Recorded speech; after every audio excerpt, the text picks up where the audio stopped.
Hey YouTube, it's Monica, and today I want to welcome California SB 276 families to the homeschooling world.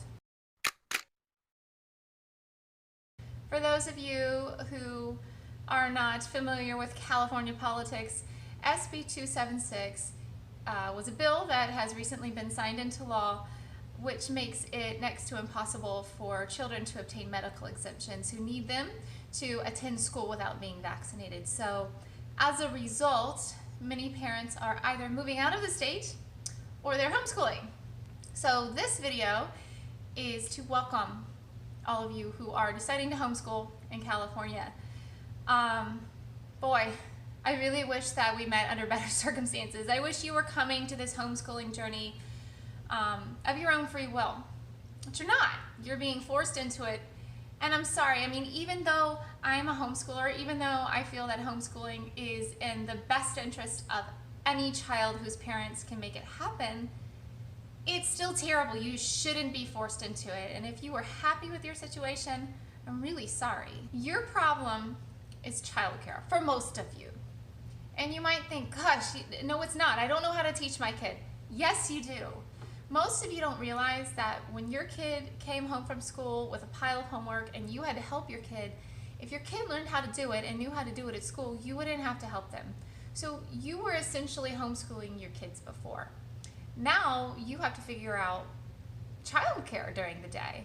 I'm assuming that most of you work. If you don't work, it's not a problem, right? If you're a stay-at-home mom, you may not love it, but you can make it happen. But I'm talking to the people who have to work. So one of the easier situations is going to be if you're married, you both work, you do need that income, so you're going to want to try to probably stagger your schedules so that one is working, the other one's home, and when that one comes home, the other one goes to work.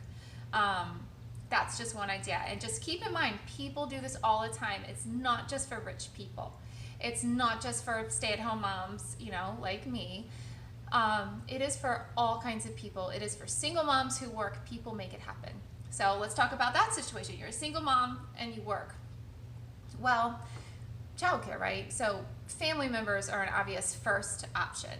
So if you have a family member that you trust, like maybe the child's grandparent in town, that's who they stay with during the day. You are going to give them work. I'll kind of go into that in a second. You'll give them work. They should be working on it during the day. And when you come home, you will help them with anything that they needed help on.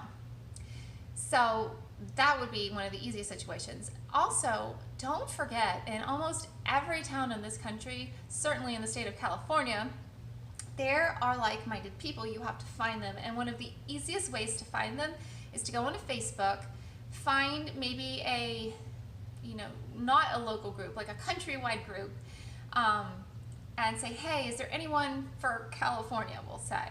Anyone for California, who's homeschooling now and they're single and da-da-da-da, or any groups I can go to ask about this. They'll tell you a group, but then you try to find one more local. Try to find one for your town, preferably. And then you can do the same thing. If you find someone that you trust, obviously meet with them, maybe do a background check, and you trust them, you can do kind of a swap with the kids. When they're working, you take the kids. When you work, they take the kids. Or maybe you alternate days, something like that. Maybe you work with like 3 or 4 different parents and there's a serious schedule going on where you alternate days. But you can make this happen. And you think, well, but I'm not going to be there to teach them. No, that is hard, because the way I do homeschooling, if you watch my channel, I really cobble together a lot of things. I spend a lot of time thinking about it and putting together things and correcting work. There's ways around this. Okay, one of the cheapest ways, if you're strapped for cash, there is a site online called Easy Peasy. I think it's P-E-A-Z-Y. And it's a free homeschool curriculum online. Okay? So you watch my other videos, you'll see my ideas. You want to, ideally, you want to create long-term educational goals for your kids. You want to use those goals, work backwards to figure out what you want to do this year. If you're just frazzled, you have an infant, you haven't slept in a year, then I would say, just go to Easy Peasy. Your kid's in 3rd grade, find the third grade work and just start doing it until you can have some time to think some more and get more clarity and think things out in a little more detail. There is a whole Facebook group for Easy Peasy. Like I said, it's free and you can supplement, right? So even if you look at it and you're like, well, yeah, but what about this and this? You can supplement, so supplement. But what you can do on Sunday is put together the work for your kids for that week.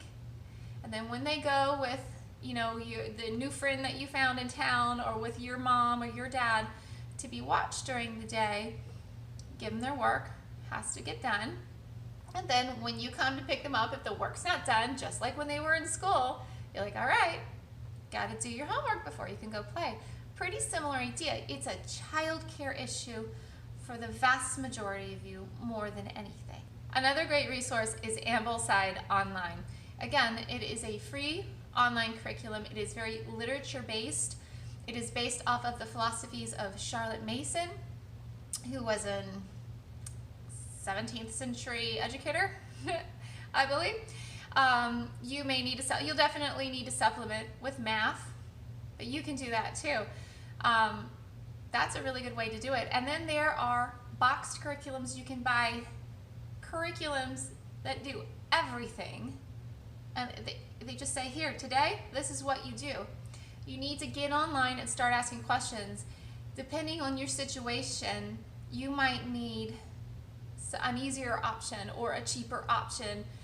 Or if, you are a stay-at-home mom, I would suggest that you make those long-term goals for their entire education, then make yearly goals from that, and then cobble together. I like to cobble together things. But I understand a lot of you were not prepared for this. You're freaking out. You're gonna have to take your kids out of school. So maybe get a boxed curriculum, or one of these free curriculums like Easy Peasy or Ambleside Online, and just do what they tell you. And you'll have time to figure it out. You'll have time to perfect things and get better. Your child is not going to get behind. If you're scared that your kid is gonna get behind, you need to do some thinking. You need to get clarity. Get behind what? Are you worried about college? Start going online on social media and asking homeschoolers who have children who are 15, 16, 17, 18 years old, who have children who recently got admitted to college. From what I understand, it's not that bad. It's not that hard.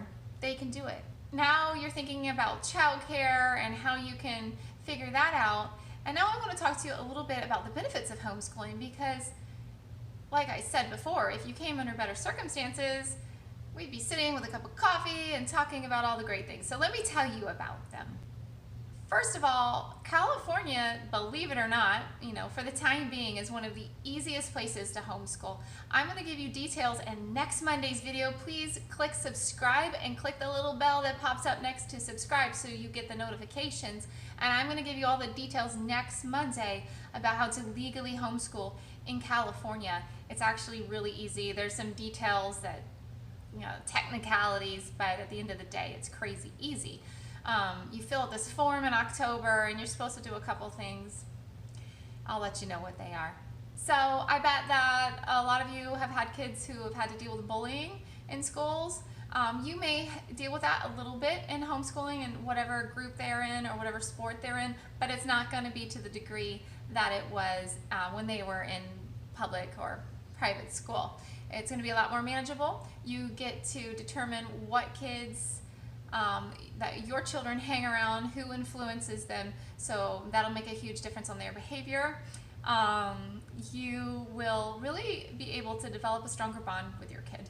When you're around them all day, you may have noticed in the summer, maybe you get frustrated, right? Maybe you get on each other's nerves, and after a while, you will learn to live together in peace. It will be so much better. The siblings will develop a stronger bond as well. One of the best things about homeschooling that I talk about all the time is that your kids can move at their own pace. So if your kid needs a little more time and with fractions, you can double the amount of time. And then if they can, once they understand that, maybe they just fly through percentages and they don't need to spend as much time on that. And then maybe they're super ahead on reading. Like with my kids, have always been insanely ahead on reading. And then with things like spelling, we have taken more time. So you can move at the pace that your child needs to move at in order to succeed. On a similar note, there's no grades. And you're thinking, no grades? What kind of slackers are these? We're not slackers. Our kids are always A students, and the reason why is we don't move on until our kids understand what they're studying, until they remember what we have decided is important for them to remember. So I would never move on. If my kid was a C student at a certain topic, they kept getting C's on things, I would never move on. I never move on anything until everything has been corrected and is understood. So there are no grades. And that's a great thing because that actually means your kid understands things before you move on. Another amazing thing about homeschooling in California, for now at least, is that if they are high school age, they can attend community college for free. For free. It's amazing. A lot of people will do, I guess there's a college called Mission College. I'm sure a lot of the community colleges have these programs. Mission College has one that's online.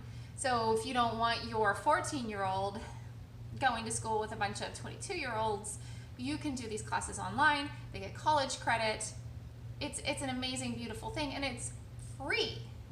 I don't know about you, but by the time I was 18, I was kind of over school, and I was a really good student. By the time I went to college, I graduated summa cum laude. I did well, but I was sick of it, and if I could have started college at 15, 16, I would have jumped at the chance. And I'm not saying to push your kids to do that, but I'm saying if that is right for your child, they can do that, and they kind of can't. When you put your kid into a public or a private school, they kind of can't do that. They have to follow the program and complete it at the pace that the school sets for them. Whereas in homeschool, your child sets their pace. On a similar note, your child will have the ability and time to follow his or her own interests. Another video that I made, I talk about this where we have skill sets and knowledge sets and sort of logic and problem solving. Well, we're talking about the knowledge sets, the things we're going to know about. We're going to know all about marine biology. I want to know all about space. I want to know all about coding. There's no reason why everyone needs to know all about all of those things. So if your kid is really interested, they have more time to delve deep into the things that they are interested in and become, semi-expert at those things, at least for a kid. So a lot of you are going to be saying, oh, but my kid's going to be missing out. So let's talk about what your kid's going to miss out on. They're going to miss out on bullying. They're going to miss out on eating crap all day, because let's be honest, when you have to pack stuff in a lunchbox, maybe it's not the healthiest stuff. My kids most days eat leftovers from dinner, and I make sure that dinner is pretty healthy. So what they eat for lunch is also pretty healthy. And that's an awesome thing because they are learning just to eat normal food. Your kids are going to miss out on low academic expectations. You can set the expectations that you want for your kid, and I can tell you one thing, my expectations are far higher than what I see, from kids that are in public school. I'm not sure that I can say that about the private schools. There are a couple of private schools that are in my town. They have some pretty high expectations for those kids. But what I see in the public school, it's not horrible, but they're not high expectations, and your kids are going to miss out on that. They're going to miss out on very low behavioral expectations, and I think all of you know what I'm talking about. All of these kids that misbehave, and they're disrespectful, and they're rude, and they mistreat the other kids, and all the adults, to an extent, they kind of think, oh, kids will be kids. Not in my home. My kids are expected to be nice people, to be kind, to be respectful, and not just to me because I'm an adult, but to me, to their siblings, because we're all human beings and we deserve a basic level of respect. And everyone that they interact with deserves that respect. So your kids are gonna miss out on those low behavioral expectations. Your kids are also going to miss out largely on bad influences, hate to say. So there are tons of bad influences in schools, and your kids will get a little bit of it, but they're going to miss out on most of it. So they're not going to have near the exposure to kids doing drugs, kids doing alcohol, normalization of 15, 16-year-olds having multiple sexual partners. You can really do a better job raising them than if they were not around you as much. So if you're around them more, it's going to be easier for you. You're going to have a stronger relationship with them. So those are a few things that your kids might miss out on. Before I conclude this video, I just want to talk about a couple of free resources for homeschoolers. So I mentioned Easy Peasy. That is a free online curriculum. Ambleside Online is another one. And then there is Khan Academy. Khan Academy is cool. It's more for middle school or high school age kids. And it is free classes on all kinds of things, and they do a really good job. So that's a neat thing. And then for younger kids, you have like Reading Eggs. That's not free. I think you pay, but it's not horrible. Starfall. Dreambox Math. Dreambox Math has a family subscription. You can have 4 kids, so you can go in with 3 other kids if you only have 1 kid, or you know what I mean. You can go in with someone else and split the cost. So that's kind of a cool thing, and that's a neat math program. And don't forget your local library. We go to the library every single week, and we definitely don't go more than 2 weeks without going to the library.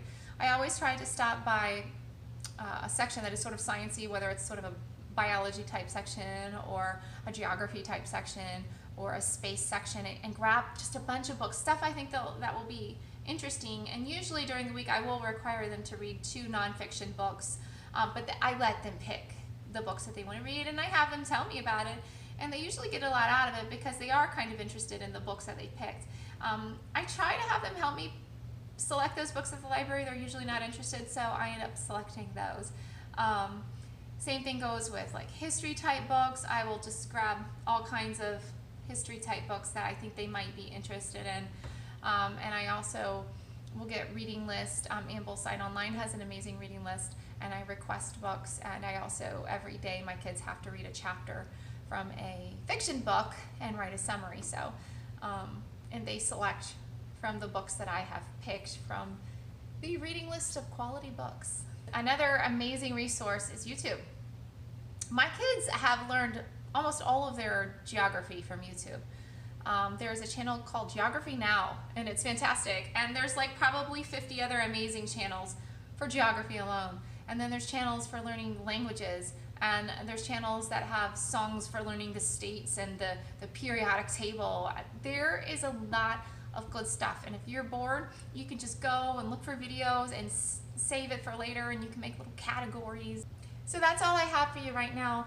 Again, I'm so sorry that you came into homeschooling under these circumstances, but I know you can do it. It's just a childcare issue. Everything else you can figure out, and it's all going to work out just fine.